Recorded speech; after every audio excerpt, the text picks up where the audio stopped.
리박스쿨이라는 극우 성향의 단체가 늘봄학교 자격증 지급을 미끼로 해서 맞아. 예. 자손군이라고 자유손가락 군대라는 댓글팀을 모집했죠. 그런데 이게 뉴스타파에 의해서 적발이 된 상황이거든요. 네. 자손군의 일부 인물이 실제로 지난해 초등학교 10곳에 직접 가서 학교에서 수업 강사로 활동했다는 것이 밝혀진 부분에서 학부모들 사이에서는 검증되지 않은 외부 단체가 이렇게 학교에 올 수 있느냐, 이 부분에서 정말 일파만파인 상황이죠. 네. 이 부분 때문에 학교에 검증으로 네. 학교에 연락을 했더니 학교에서는 대부분 이 부분에서 알기가 어려운 점이 초등학교 1학년을 대상으로 하고 있다는 점이 문제가 되는 거고 그렇죠. 더 심각한 상황이거든요. 네. 왜냐하면 강사가 이 지금의 학교 시스템을 보면 강사가 특이한 발언을 만약에 학생한테 했다. 그럼 학생은 학부모한테 그 부분을 전달하고 이 부분에서 학부모가 학교에 전화를 해서 이 부분이 파악이 돼야지 조사가 이루어지는 상황이거든요. 그렇죠. 근데 네. 만약에 초등학교 1학년 학생이라고 생각을 해보면 예. 아. 초등학교 학생이 문제의 발언이라고 인식할 가능성이 그렇게 크지 않다는 점. 작년 1학기에 전국 초등학교 한 절반 뭐 한 2천 몇 개를 시범 운영하다가 예.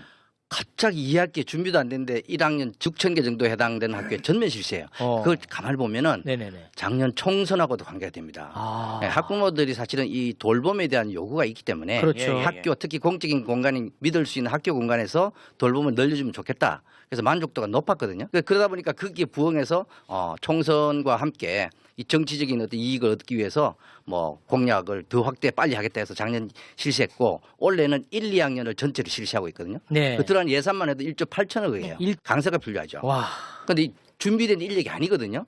그러니까 네. 이제 교사들은 싫어하고 교원단체도 이런 돌봄에 대한 기능을 좀 지역사회를 빼내자. 그런데 그 공간에서 돌봄 지원 센터를 하나, 돌봄 지원실을 만들어서 강의는 교사들이 하지 않고 외부에서 수요를 하는 방식이에요. 네. 그런 방식인데 이제 교육부가 한국과학창의재단에다가 그 정책을 위탁을 해서 예. 리박스쿨에서 발급하는 인정 그 자격증 예. 그걸 교육부에서 인정해줬다는 거예요. 그렇습니다. 그러니까 이제 이게 사실은 전체 늘봄 학교의 한 부분이 리박스쿨이고 네. 또 리박스쿨의 어마어마한 활동 중에 일부가 이 늘봄 학교예요. 네. 그러니까 우리가 전체를 지금 아직 알 수도 없지만 알 수 없어요 지금. 내년에 원래는 6학년까지 전면 실시하려고 그랬거든요. 네. 그러면은 이거는 규모가 어마어마한 거지. 6만 명, 7만 명까지 갈 수 있어요. 네. 예산도 한 5조까지 간단 말이죠. 그러니까. 이 규모의 아이들의 사상 교육, 와, 이념 교육, 끔찍해. 가치 교육이 우리도 알 수 없는 사이에서 특정 집단에서 들어온다는 거는 예. 교육에 대한 침투죠. 계엄령 내란에 그치지 않고 교육내란까지 시도한 정부에 대해서 단호한 처벌을 내려주길 바랍니다. 좋아요와 구독 부탁드립니다.